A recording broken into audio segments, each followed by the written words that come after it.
3వ నంబర్ భూపేందర్ చేతి గుర్తు మీద ఓటు వేసి భారీ మెజార్టీతో గెలిపించుకోండి. మీకు అన్ని విధాలుగా అండగా భూపేందర్ ఉంటాడు. ఇంకా ఏదైనా పెద్ద సమస్య ఉన్నా, ఏదైనా దవాఖాన్ల సమస్య ఉన్నా సరే చెప్పండి. మనకు ఆరోగ్యశ్రీ బీమా ఉంది, 10 లక్షల రూపాయలు ఉంది. మీరు తెలియకుండా ఏదన్నా దవాఖాన్లకు పోతే అక్కడ అధిక మీకు బిల్లులు అయితే కనుక ఆరోగ్యశ్రీ బీమా ఉన్న దవాఖాన్లకు పోతే మీకు 1 రూపాయి కూడా లేకుండా మందులు, ఆపరేషన్ ఇంకా ఏదున్నా కానీ చేసి పంపిస్తారు. అట్లాంటివి వాడుకోండి. ఇంకేదైనా తెలియకపోతే హైదరాబాద్ నిమ్స్ హాస్పిటల్ ఉంటుంది. ఇంకేదైనా తెలియని బీమారు ఉంటే హైదరాబాద్కి రండి. మీకు దగ్గర ఉండి ముఖ్యమంత్రి నుంచి మీకు 2.5-3 లక్షల రూపాయలు ఇప్పించి మీకు అన్ని విధాలుగా అండగా ఉండి మీకు ఏది ఉన్నా సరే ఆ సమస్యను తీర్చే విధంగా మేము పనిచేస్తాం. ఇక ఒకసారి ఇంపియాలి, ఇలా కాలనీ వాళ్ళు కదా. అంటే ఇవాళ ఒక సజ్జనార్ గారి లాగ్లో తొండలేసి అంత మొగడువైనా ఎవరని ఎదవనువు 2 సార్లు నువ్వు ఎమ్మెల్యే అయ్యి పోలీసులు లేకపోతే బయటికి వెళ్ళని వ్యక్తివి నువ్వు. అరే నువ్వు మాట్లాడేటప్పుడు చింపాంజీ కూడా సిగ్గుపడుతుందిరా. సేమ్ అట్లనే ఉంటావు, కర్రగా కలవడా. అరే పోలీస్ డిపార్ట్మెంట్ లేకపోతే ఇవాళ పోలీసు వాళ్ళు ఎంత త్యాగం ఉంటుందా.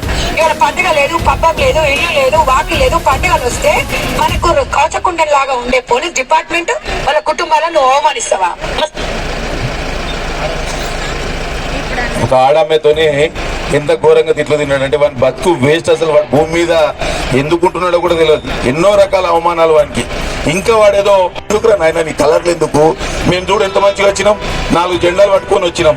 ప్రజలలో ఉండాలా, ఏం చేసినామో నువ్వు చెప్పుకొని ఓటు అడుగు. అంతేగాని రంగులు పూసుకుంటే రావురా ఓట్లు అవులేగా. ఇంటున్నవారు జీవన్ రెడ్డిగా ఏదున్నా సరే ప్రభుత్వం కాంగ్రెస్ ఉంది. మర్యాదగా మాట్లాడి నిన్ను ప్రజలు ఆర్మూర్లో గెలిపించింది, అభివృద్ధి చేస్తావని గెలిపించింది. నీ యొక్క డ్రామాలో లేకపోతే సినిమా డైలాగ్లో వినడానికి కాదు నిన్ను గెలిపించింది. అందుకోసం మర్యాదగా మాట్లాడి ఏం అభివృద్ధి చేస్తావో చెప్పు. కేంద్రంలో నీ ప్రభుత్వం ఉంది, ఏం నిధులు తీసుకొస్తావో చెప్పి ఓట్లాడు. అంతేగాని డ్రామాలు బంద్ చేసి అన్ని రకాలుగా ఆర్మూర్ అభివృద్ధి ముందుకు తీసుకుపోవాల్సిందిగా కోరుతూ మిమ్మల్ని మరొకసారి కోరుతున్నా. 3వ నంబర్ భూపేందర్ చేతి గుర్తు మీద ఓటు వేసి బ్రహ్మాండమైన మెజారిటీ ఇవ్వాలా.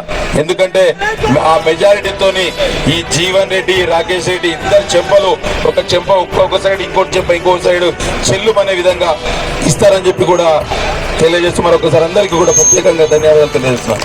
జై కాంగ్రెస్. చేతి గుర్తుకే, చేతి గుర్తుకే. Thank you very much.